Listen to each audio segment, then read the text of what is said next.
Alexandre, eu ouvi Então, assim, primeiro, constrangimento, né, de trazer para vocês, e eu venho trazendo e sempre dizendo que é muito duro, mas tentando chamar vocês, eu vou usar um significante que foi trazido pela Teresa, que por sua vez trouxe lá do Magno Cirandar, que vocês pudessem se aventurar a brincar, a jogar com esse gráfico do desejo, porque de outro jeito não há possibilidade.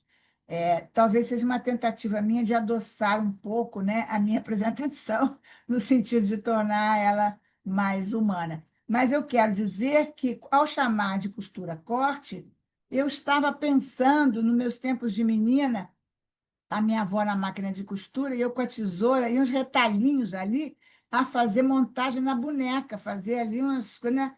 Então, eu proponho a vocês que tentem, né?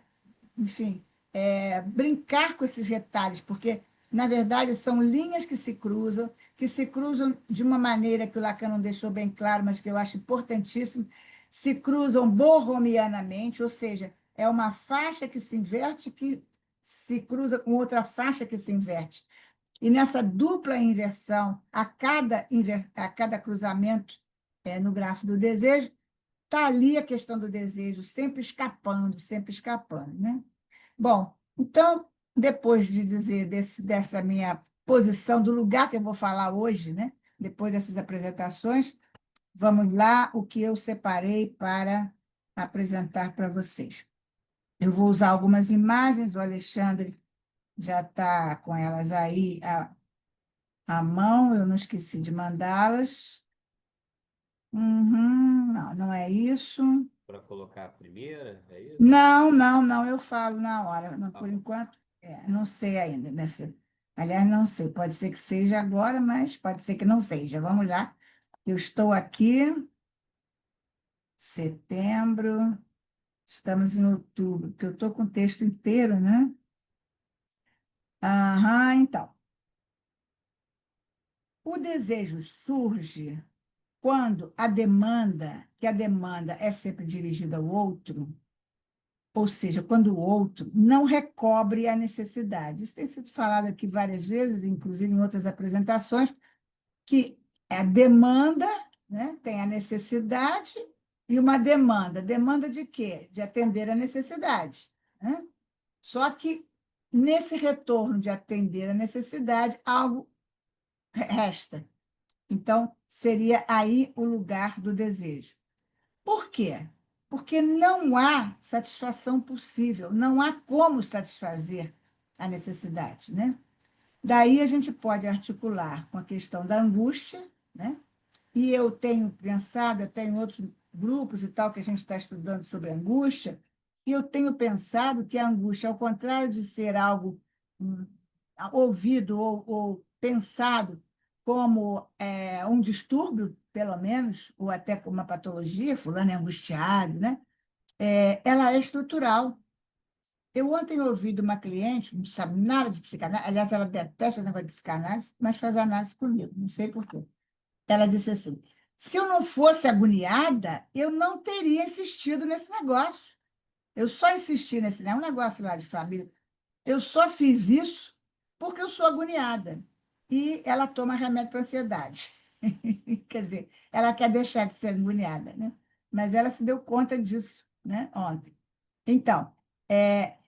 Esse quanto, né, que resta, e isso é muito trabalhado no seminário 10, no seminário da angústia, a questão do objeto A enquanto escrita do desejo, né?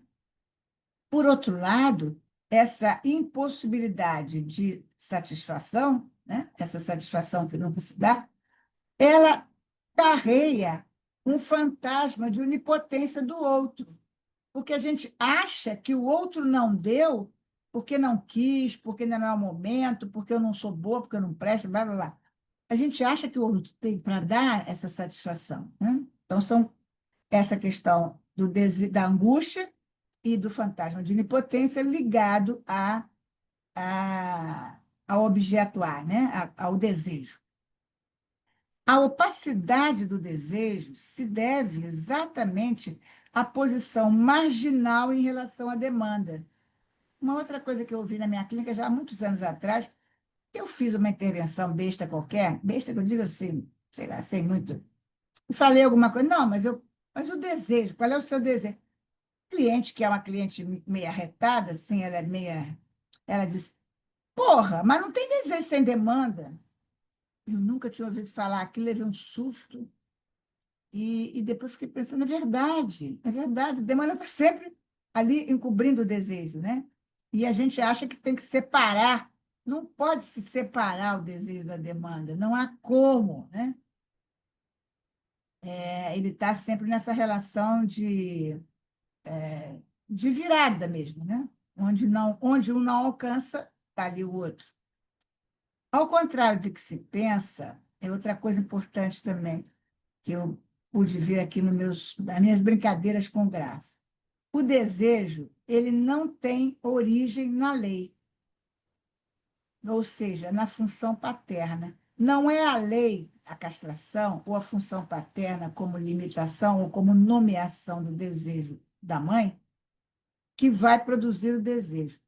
O desejo é produzido pela falta radical. E essa falta radical a gente pode tomar em Freud como o objeto perdido, ou pode tomar em Lacan o significante, que se existisse, significaria a falta no campo do outro. Ou seja, o campo do outro, que é a linguagem, ele é faltoso em si.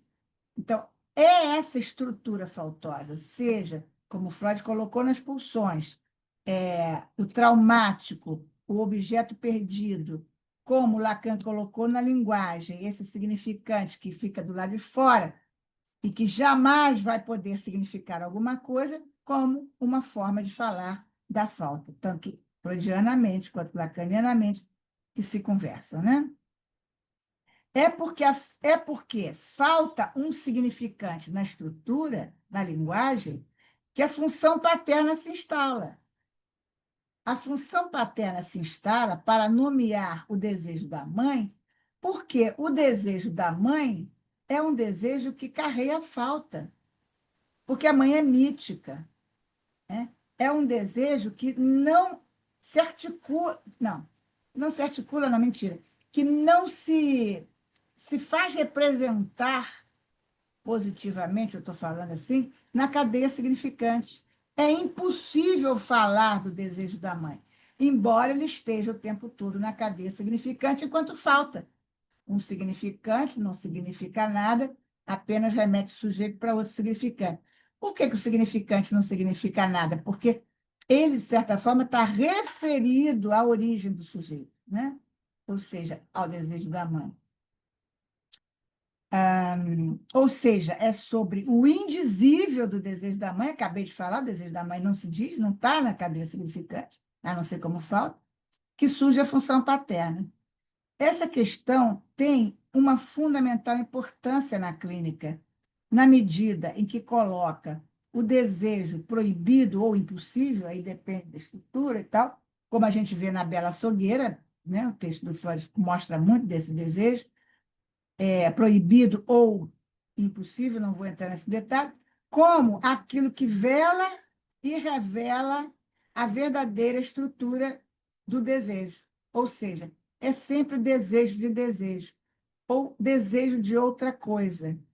Ou seja, coloca esse desejo proibido, esse desejo impossível, como aquilo que vela a falta enquanto causa, né? O desejo em si, ele não é nem proibido, ele não existe. Eu diria até que ele não é nem falta, porque não houve presença. Ele não é, o desejo em si é puro vácuo, puro vazio, né? Então, a maneira como o sujeito vai lidar com isso é que vai revelar na estrutura uma falta. Aí sim o sujeito vai dizer, não, não é isso que eu quero outra coisa. Vai dizer, não, é isso sim, mas é isso que eu tenho que dar para o outro para poder completar o desejo do outro. Enfim, estou falando de estruturas histérica ou neurosa obsessiva rapidamente, que não é o que eu vou desenvolver, nem é o que o grafo trata. Bom, Alexandre, bota então o grafo 1, o desenho 1, aquele que tem as duas pontos de interrogação lá em cima, no que foi? Posso interromper um pouquinho enquanto a Alexandre vai Eu esqueci de falar atualizando? isso, gente. Ah, Para quem não então está deixa eu acostumado a baixar a me mão. ouvir, me interrompa toda hora, porque eu acho que é Tá. interrompendo que vocês fazem avançar, tá? Eu só estou com a tela um pouco desfocada, mas acho que você está me vendo, né? Assim, logo na sua fala inicial, eu anotei umas coisas aqui curiosas, né? Quando você falou da agoniada, desse significante, você sabe que na homeopatia tem um remédio que se chama agoniada, né? Ah, É é? uma planta, é uma planta que serve para problemas ginecológicos. Então, cólicas, TPM, enfim, né? Ciclo menstrual.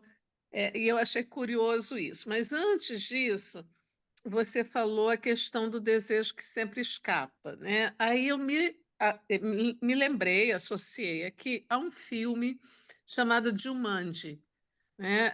Com Robin Williams já faz um tempo. E esse filme eu estava nos Estados Unidos nessa época e tinha uma chamada assim nos outdoors e tal que dizia assim, Are you game? E o que que é Are you game? Você está afim? Né? Essa é a pergunta. É uma gíria da época e essa era a pergunta. E o Jumanji era um filme a respeito de um jogo em que era um tabuleiro mágico. Então, você entrava no mundo lá mágico, né? E saía, e tinha um personagem que era do Robin Williams que ficava preso no jogo. Ele ficava lá, ele não conseguia sair. Ele foi libertado, entre aspas, por umas crianças e tal, e o filme é sobre isso. Aí eu fiquei pensando nisso, né, Tereza, nessa demanda, necessidade no retorno, né, essa questão do desejo que sempre escapa, como é que a gente pode avançar um pouco, né? Esse desejo que não tem origem na lei, mas na falta, né? Então é algo que escapa, que E a no lei vem filme eles para completam, né? Mas está e aí. a lei vem para revelar esse desejo, né? Uhum, uhum. Mas ele já estava lá. Ela não é Sim, causa, ela é foco, ela é reveladora. Ô, Márcia, sim, esse exemplo enfim. do filme, eu não sei se foi isso que você quis dizer, mas esse exemplo do filme me fez pensar o seguinte: esse personagem que fica lá dentro do jogo, ele fica jogando ou sendo jogado? Pois é, ele está preso, ele está aprisionado, então ele tem a opção. Como? Como é que ele está preso? Uhum, Né? O que é essa prisão? É uhum. uma escolha? Sim, Ele está sim. jogando, porque você pode estar na prisão e jogando, como os três prisioneiros, por exemplo. Né? Pois é, mas a chamada para o filme é interessante por isso, porque a pergunta é Are you game? Né? Quer dizer, você está Ah, afim? Né? você- Você é, é. deseja o quê? Né? O que que você Uhum, quer? uhum. E é uma pergunta analítica por excelência, né? Exato, e vamos falar dela agora aqui. Bacana, muito bom. Joga aí a imagem, Alexandre, Também quero porque. falar uma coisinha, pode, Tereza? Lógico, Tereza, seja bem-vinda. Todos Então, podem me interromper e devem, eu acho ótimo. eu acho bacana trabalhar o grafo do desejo, porque, na verdade, cada vez que a gente revisita esse grafo, ou a gente avança ou a gente tem que retroceder um passo. Mas é só fazer uma observação, porque você falou, como é que você falou? Que você disse que o desejo é um vácuo. Aí eu fiquei com essa questão, porque no vácuo não tem movimento, e o desejo ele é exatamente o oposto disso, porque ele é puro movimento. Então, será que a gente pode dizer que ele é vácuo? É uma pergunta, eu não tenho a resposta. Porque, justamente, se ele é movimento e o vácuo, a gente sabe que não tem movimento, né? É como se fosse um buraco negro, que é um vácuo, né? Tudo é idêntico. Eu queria saber se alguém da física poderia nos ajudar, porque eu fiquei com essa pergunta. E a outra coisa é uma pergunta aí, no caso, para a Márcia, porque are you game ou are you in game? On game? Eu acho que a Game. questão era essa, aí o game, Quer dizer, você está afim? Isso era uma gíria da época. Ah, tá. Porque Depois isso ficou obsoleto, coisas da linguagem, né? Mas o entendi. anúncio era esse. Você está Porque, afim? porque na língua seria Are you on game? No jogo. Aham, sim, sim. Então, Aí o game era, você está afim de fazer alguma coisa? Não está? Isso era uma gíria da época. Já entendi. acabou, Vocês né? veem como mais. Eu vou me meter na conversa de vocês. O que vale é o uso. É o que eu É, estou propondo do grafo do desejo. O que vale é o uso. Não é? Tereza, outra Agora, questão a que eu sua queria. observação é muito interessante, porque realmente você tem razão. Mas eu concordo com você com essa dúvida, mas assim, o que eu quis dizer é que o desejo é um vácuo no sentido de que ele é impossível de ser preenchido, né? Sim. Foi nesse sentido. Agora, Então, mas eu fiquei o curiosa. vácuo, eu não entendo nada de física, mas eu suponho que esse vácuo promove movimento. Não sei, estou pensando no Uhum. rodamuinho, por exemplo, no rodamuinho na água. Isso eu entendo um pouco, que já caí em alguns, nos velhos tempos, evidente. É, Mas na física eu não sei. Mas eu esse também. buraco negro, ele promove energia, não?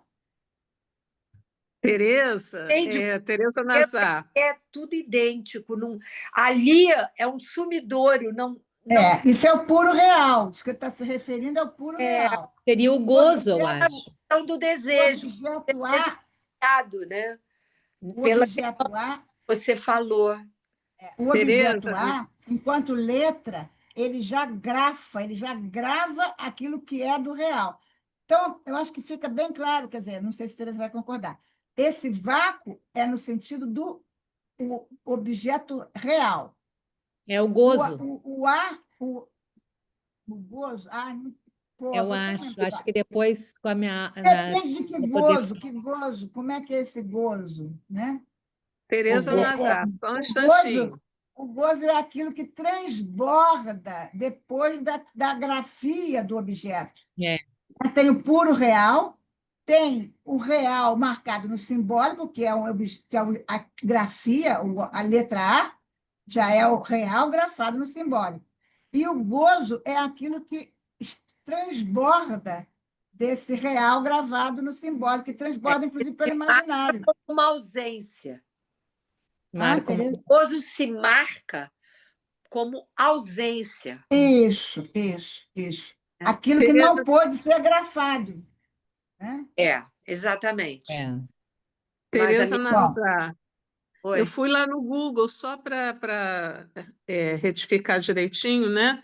O Are You Game é traduzido no Google, você está no jogo, mas na época era isso, você está afim, você Ah, quer, quer dizer, e por isso tá. que é interessante pensar essa questão do desejo. Então é. vamos lá. Are you game em grafo do desejo? Alexandre, a imagem, por Vamos favor. lá. Tereza, depois eu tenho uma pergunta. Pode ser depois mesmo, ou quer fazer agora? Pode ser depois. Então, tira essa tarja preta aí, Alexandre, que eu quero falar exatamente aí. Vocês vão ver nesse desenho, ok. Ali a gente tem duas interrogações, quer dizer, dois pontos de interrogação, e ambos estão ali, ambos representam o que foi, ou seja, o desejo do outro.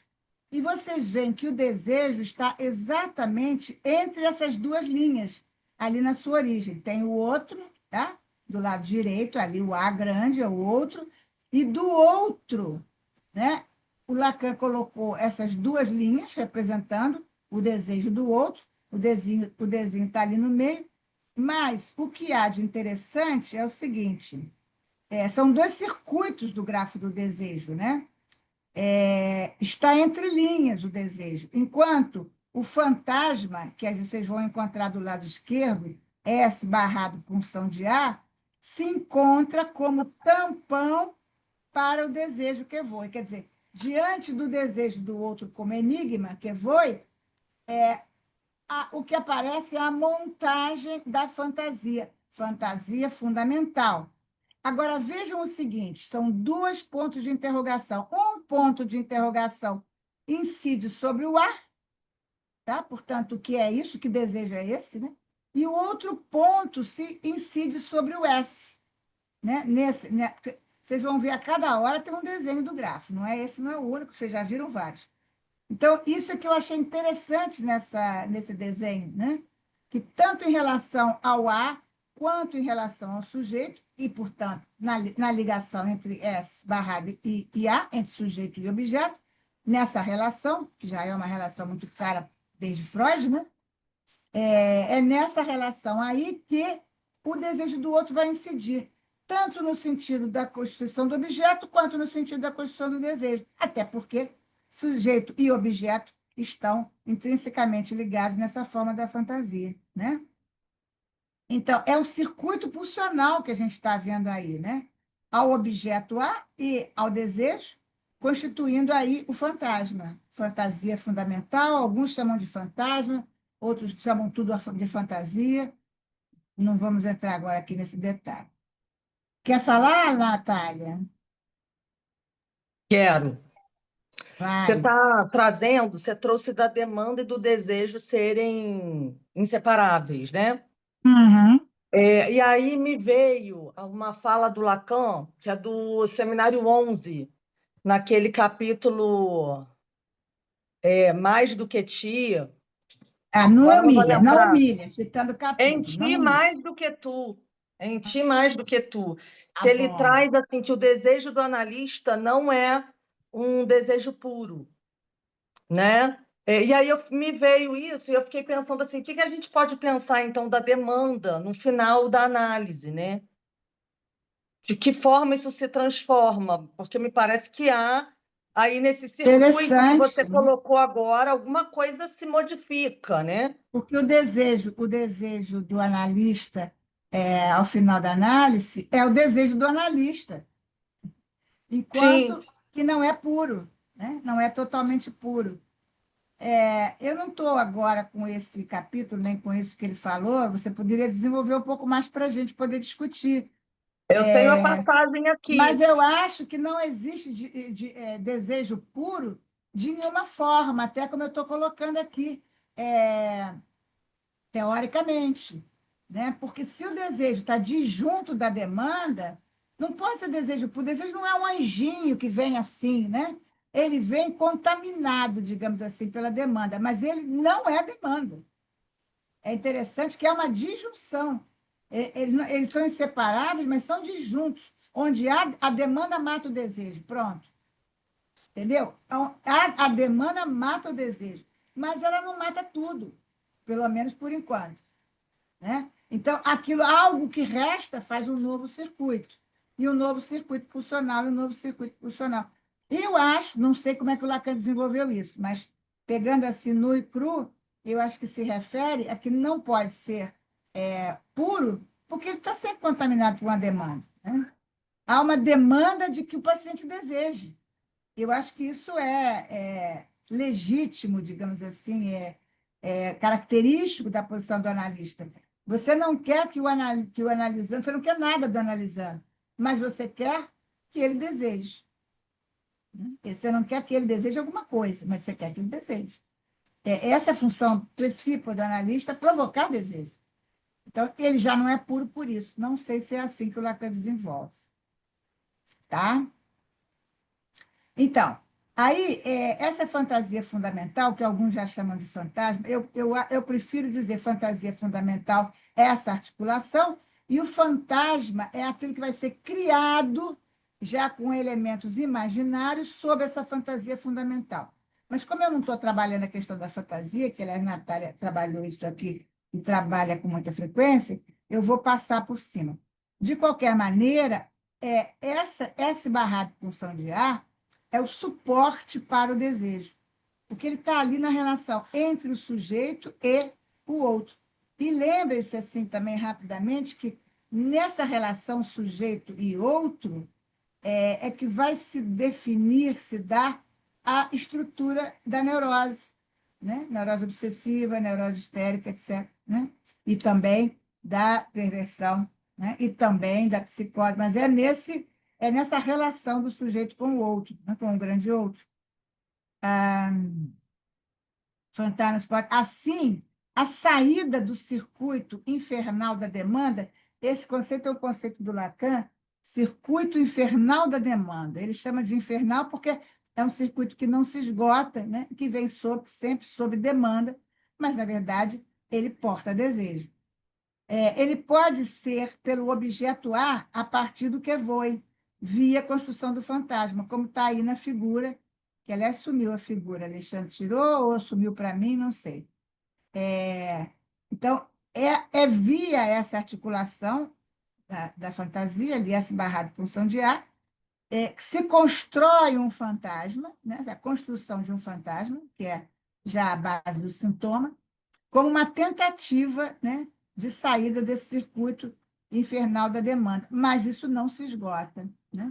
O objeto A vai tomar versões, várias versões, e nenhuma delas vai dar conta, né, disso que eu estou chamando um vazio, um enigma, né, do objeto A, que eu chamei de vácuo, mas fiz a diferenciação devida a partir da observação da Teresa, que veio me ajudar. Atenção para o conceito de fantasma, aqui, como consistente. O fantasma, como eu estou chamando de fantasma, aqui eu estou chamando de tela de recobrimento.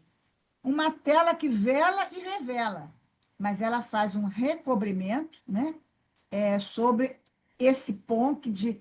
outra coisa, essa alúnulazinha aí, como é que chama isso? Esse balãozinho, né? Tem um nome lá não me lembro mais, em geometria. Esse balãozinho, na verdade, eu sempre lembro isso, que eu acho muito importante. Ele é formado por 4 sinais: o menor que, o maior que, o incluído e o excluído, né? O exclui e o inclui. E são sinais matemáticos. Por quê? Esses 4 sinais, está fechado o balãozinho ali, né? Mas, na verdade, estabelece que essa relação jamais vai se encontrar. Ela é menor que o S barrado. O S barrado é menor que A, mas o S barrado é maior que A. O S barrado inclui o A e o S barrado exclui o A. Vocês veem o que significa esse balãozinho? Né? Isso eu acho importante. Então, o que é o fantasma? O fantasma é fazer esse balãozinho consistir, mas, na verdade, ele vai funcionar como uma tela de recobrimento. Recobrimento esse que vai sempre deixar algo a ser revelado. Essa é a ideia, essa tela de recobrimento é a ideia que o Lacan deu para o fantasma nos seminários anteriores à lógica do fantasma. Porque no seminário da lógica do fantasma, ele já fala que esse balãozinho não se fecha e, portanto, é impossível consistir esse recobrimento. O mesmo percurso é descrito por Winnicott com um objeto transicional. O objeto transicional é um deslocamento da onipotência da mãe, né? Quem já ouviu falar desse objeto que a criança porta, né, como uma garantia de existência. O Winnicott dá ao objeto transicional o estatuto de representante da representação. Seria exatamente onde o Lacan situa o objeto A. O representante da representação seria uma marca, como é que a palavra me veio e fugiu? No sentido mesmo de marca, de login, de selo, né? Que vem falar da representabilidade. Como Representante uma da impressão. representação é impressão, marca, selo, né? Ok. Da possibilidade de representar, representante da representação. Eu acho que a gente poderia, para ajudar um pouco, fica complicado, falar de representabilidade, possibilidade de representação. Então, aonde Lacan situa o objeto A.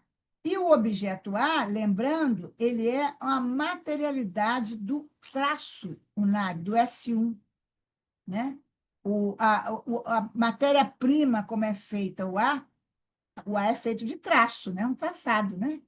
E esse traço é uma escrita do traço unário, do primeiro traço, né? Por isso, isso que a Teresa lembrou bem, né? Que é esse real não marcado pelo simbólico e esse real marcado pelo simbólico. O A já é, o A pequeno, o objeto A, ele já é o real marcado pelo simbólico, porque ele é uma escrita. né? O traço, eu acho que faria essa fronteira, né? Essa fronteira entre o real e o real articulado simbolicamente. Mas Lacan nos deixa duas proposições que envolvem o outro, duas frases que eu acho importantes. Primeiro, o inconsciente é o discurso do outro, né? Eu acho que essa frase, eu trouxe ela porque ela fala muito desse desenho e dessa leitura que eu estou fazendo desse desenho. Ora, está ali, se eu vou ali, em cima do S barrado punção de A, montar um fantasma que faz parte da minha estrutura, né, de uma certa escolha nessa relação com o outro, vai marcar a minha estrutura sintomática, digamos assim, que não é sintoma de médico, mas é sintomática, sim. Estrutura clínica, como Lacan chamou, né? Então, se é ali que eu vou montar essa estrutura, ali é o inconsciente, ali começa todo o arcabouço psíquico, na fantasia, né?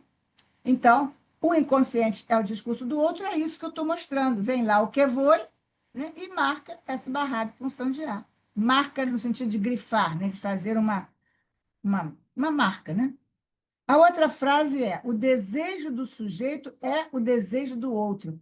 Essa frase, quando eu ouvia, estava um pouco revoltada, né? Porque eu tenho essa coisa assim autônoma, né? De pensar por mim mesma, né? Falei, como que o meu desejo é o desejo do outro? Que absurdo, imagina e tal. E eu já ouvi várias pessoas no divã comentando isso, né? Que absurdo, não entendo isso. Não, como assim? Mas é no sentido, se a gente tomar a palavra desejo, tanto desejo do sujeito quanto no desejo do outro, como um enigma, como isso que eu chamei de vácuo, que a Teresa me corrigiu oportunamente, e eu considero boa correção, mas como algo que não vai ser conteudizado, algo que é impossível de ser representado. Então, nesse sentido, é igual, até porque no real não há diferença, no real só há igualdade. Como Teresa falou, não há movimento, não há nada, né? Então, para dizer que o desejo do sujeito é o desejo do outro, eu estou falando de um desejo na sua instância de real, de puro real, e nisso ele é igual, sim, qualquer um, né? Ou seja, tirando a ambiguidade que algumas línguas possam trazer dessas frases, o que Lacan quer dizer é: o inconsciente é o discurso que se refere ao outro, outro enquanto linguagem, enquanto código, né? Enquanto não haver, porque o outro não há. Então, é um discurso que se refere a essa linguagem que não é toda, que não é completa, essa falta.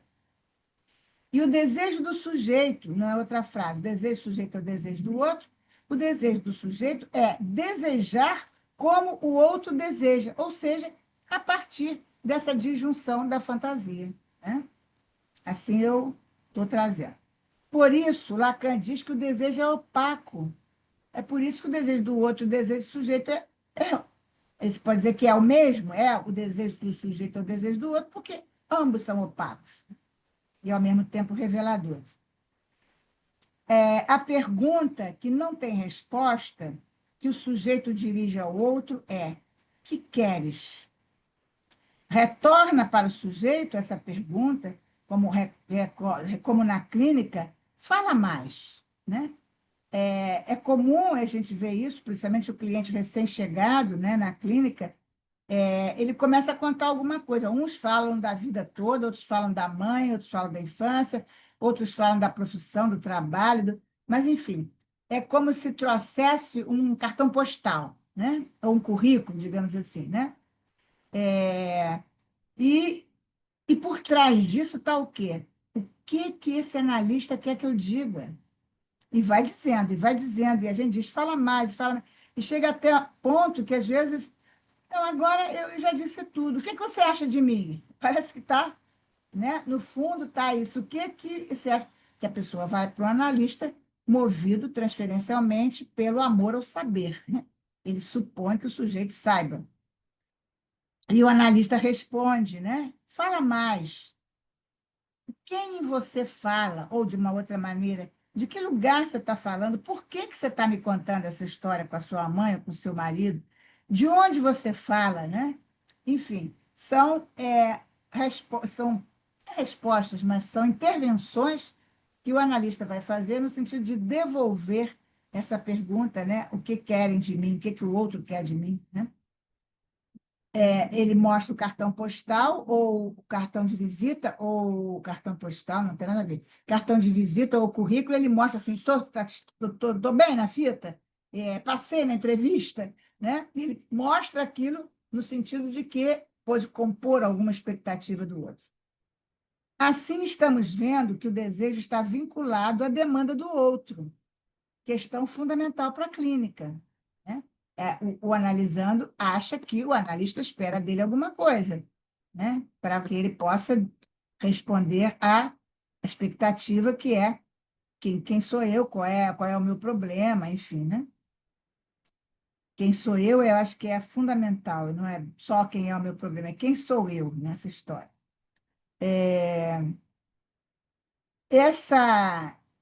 O desejo está vinculado à demanda do outro, Tereza, posso implica fazer? não, um minutinho só. Peraí, Tá. gente, peraí um minuto.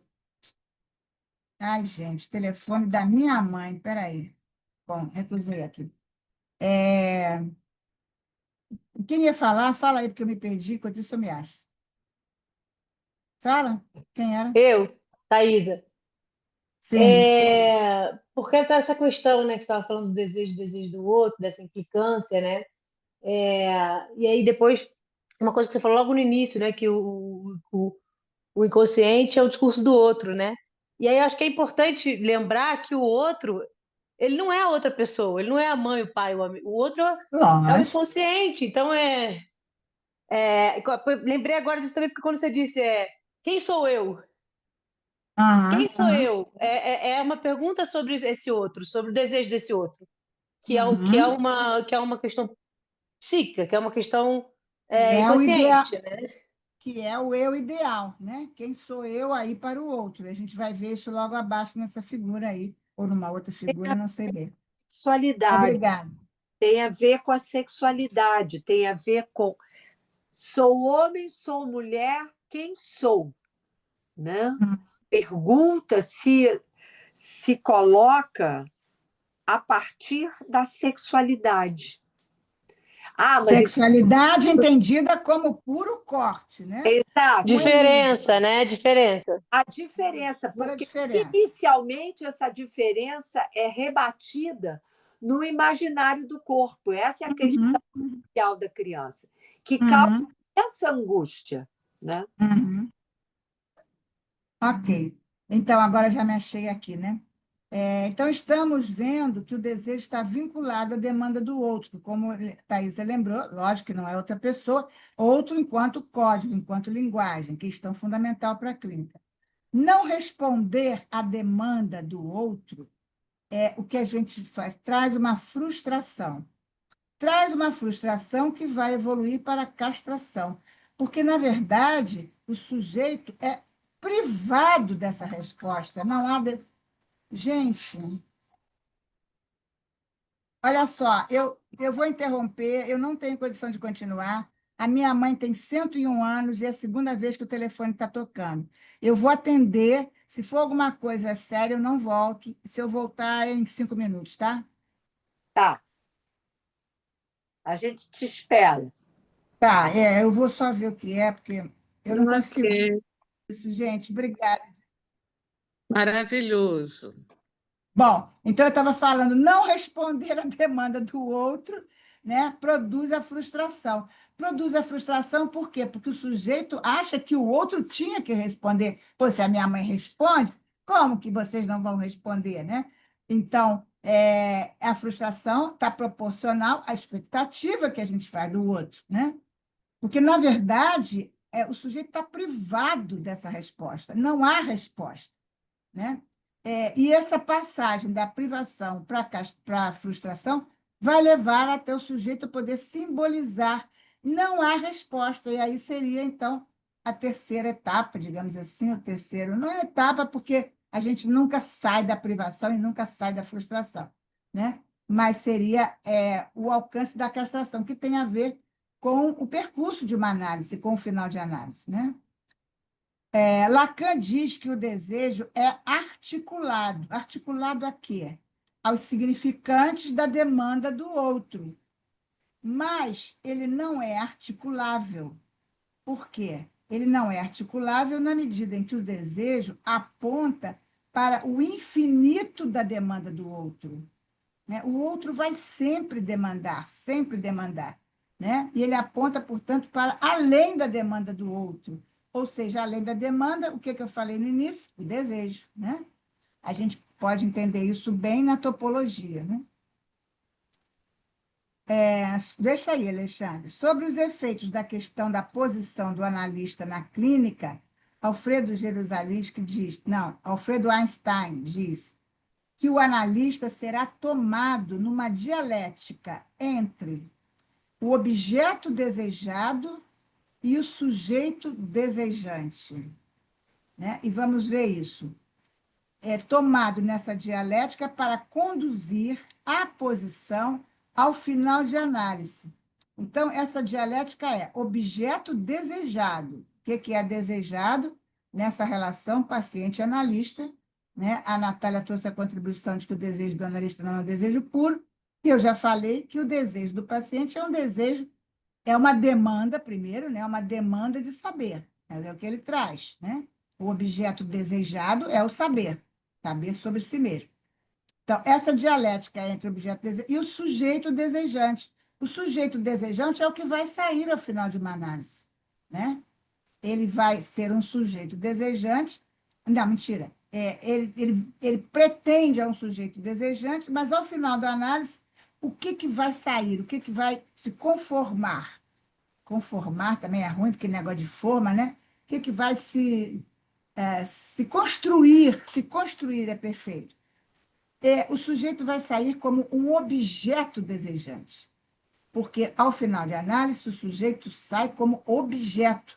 Objeto de quê? Objeto do desejo do outro, no sentido do inconsciente, né? Ele é objeto do inconsciente, mas um objeto desejante, um objeto que provoca desejo. E essa é a posição do analista. Se vocês forem lembrar, no discurso do analista, o analista, o lugar do analista é marcado pelo A pequeno em cima, do lado esquerdo, em cima da fração, no numerador da fração.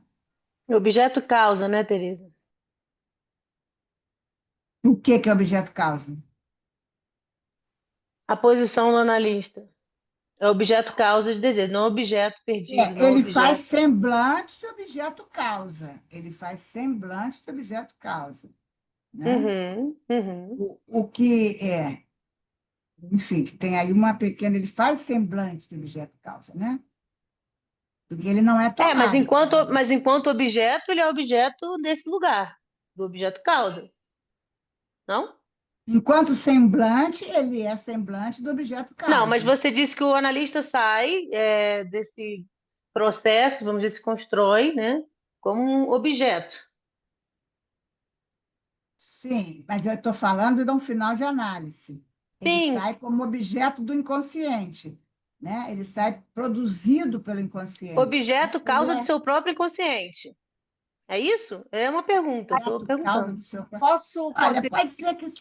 Fala, porque eu não sei falar assim, mas é o seu jeito de falar. Olha só, o que eu entendo como o final da análise é que, de fato, produz a divisão subjetiva. E a divisão subjetiva é a barra, é a castração, que a gente fala e às vezes tem dificuldade de visualizar, né, didaticamente. A barra do sujeito, S barrado, a barra do sujeito, ela é o próprio objeto A. Por isso, ao final da análise, o que você tem é uma equivalência do sujeito ao objeto A, sua causa de desejo. Ao final da análise, esse é o resultado. Então, o que você tem é um sujeito dividido, equivalente àquilo que é a sua causa, que é exatamente o objeto A, a barra. Isso. Né? E quando você faz essa equivalência... Deixa eu terminar o raciocínio, Teresa, só um minutinho. Desculpe. Não. Ele está castrado dos ideais que ele construiu na sua função egóica. Esse é o ponto Isso, importante. isso. Mas olha só, nessa equivalência, eu penso que na saída da análise, ele está se referindo, e do próximo desenho, que eu vou pedir aqui, o Alexandre mostra isso, ao lugar que a gente chama da escrita da escritura, da escrita da estrutura. S barrado, punção de S de abarrado. Isso, que é um Ele vai buraco. estar no lugar de S de abarrado. Que é um buraco. Que é um buraco. É o significante que, se existisse, né, significaria o buraco do outro. Enfim. Ok? Ai, Bom, Tereza, posso voltar ao lance da demanda? Já que vocês volta. falaram de S de Gostosa, abarrado, né? Hum. eu estou aqui pensando, porque a demanda a gente faz para um outro, né? A gente se dirige a um outro para demandar. No final da análise, então, o sujeito ele fica mais avisado de que essa demanda é furada, né? No O final outro da análise, não barrado. há mais outro, Natália. Não há Então, mais mas outro. eu estou querendo pensar o que acontece nesse circuito com a demanda, né? O sujeito, de alguma forma, ele sabe que ele está demandando, porque é impossível você não demandar no mundo, né? Afinal, você fala com as pessoas, né? Não, Mas ele está espera mais aí. avisado. Acho que não é Eu acho, demanda de completude, né? Acho que eu acho que ao final da análise você está falando com as pessoas. Você está pedindo isso, pedindo aquilo.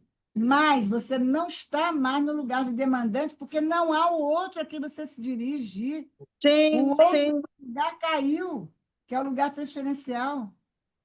Entendeu? Você Não, faz, não quer dizer que a você gente não vai pedir. Não vai análise. pedir. Posso falar? Isso é uma demanda. Posso falar? Pode, Tereza. Não, Depois Tereza.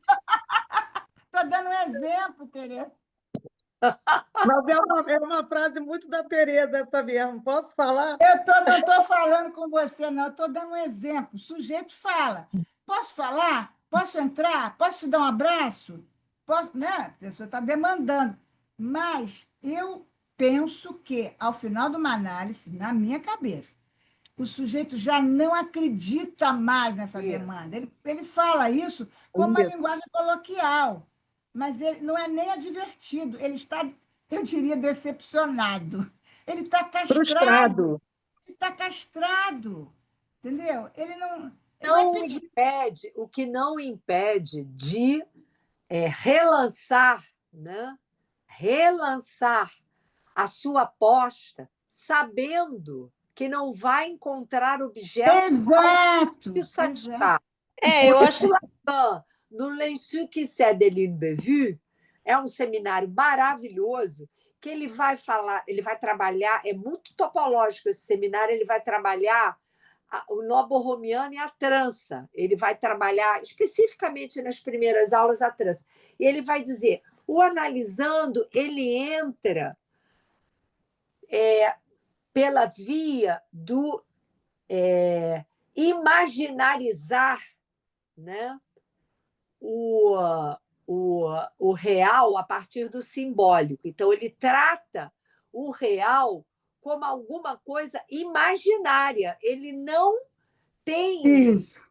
É uma relação, ele vai dizer, é quase a relação dual que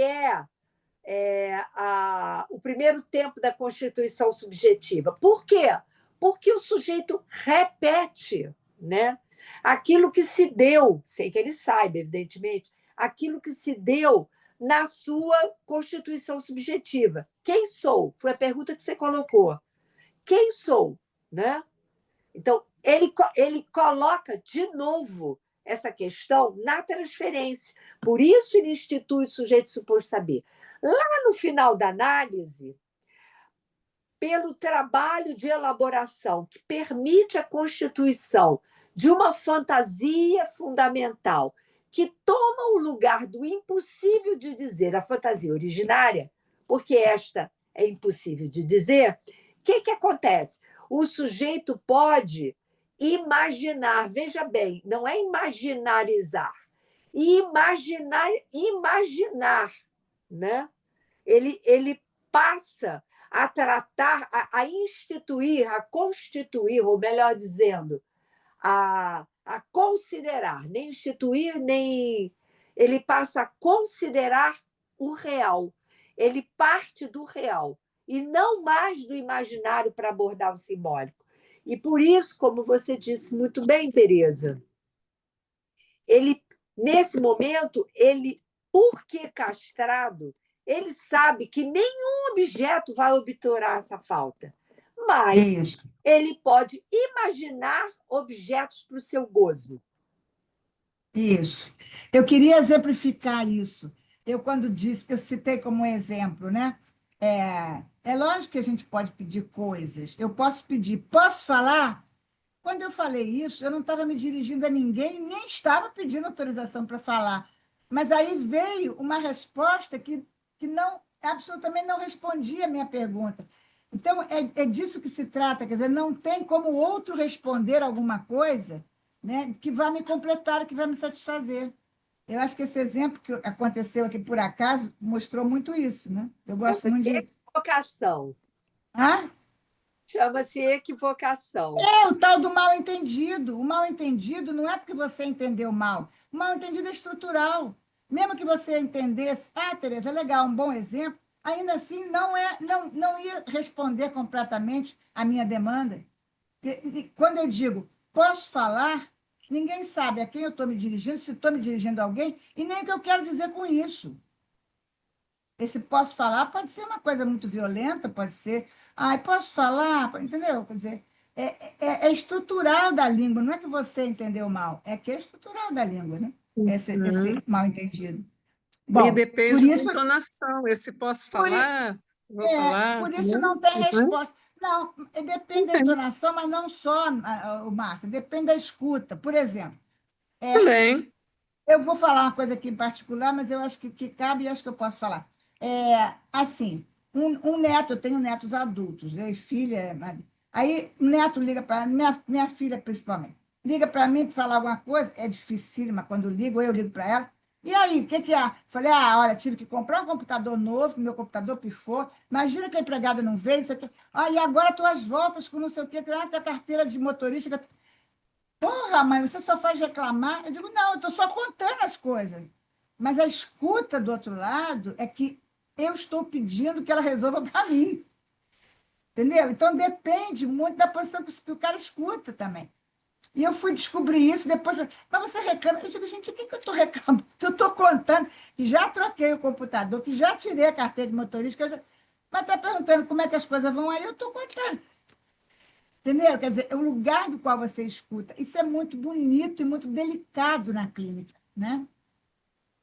Bom, eu estar quase na hora, eu quero, apesar de que as pessoas já participaram, mas eu quero dar uma paradinha para eu até me situar de onde eu vou pegar depois, né? Então, o sintoma. Agora, a outra gravura, por favor, Tereza, Alexandre. só Oi. para te avisar que assim que já são 8h30, tá? E aí Já a são gente tem o 8h30? seminário 20. Mas se Então, você eu vou quiser parar concluir, aqui. fica à vontade. Não tem como concluir, vou parar aqui, então. É Então, não melhor. precisa, Alexandre, Tá. a outra imagem. Eu pego aqui, então, no próximo. Que bom, mas deu debate, deu apresentação, deu falação aí, né? Claro, foi ótimo. Eu vou aqui, então, já deixar anotado que é outubro 2. Pronto. Obrigada, gente. Espero que Obrigada a tenha você. Foi contribuído um pouco ótimo. com essa coisa pesada que é esse gráfico, mas eu acho que eu dou uma arejada nele. Foi muito Sim. bom.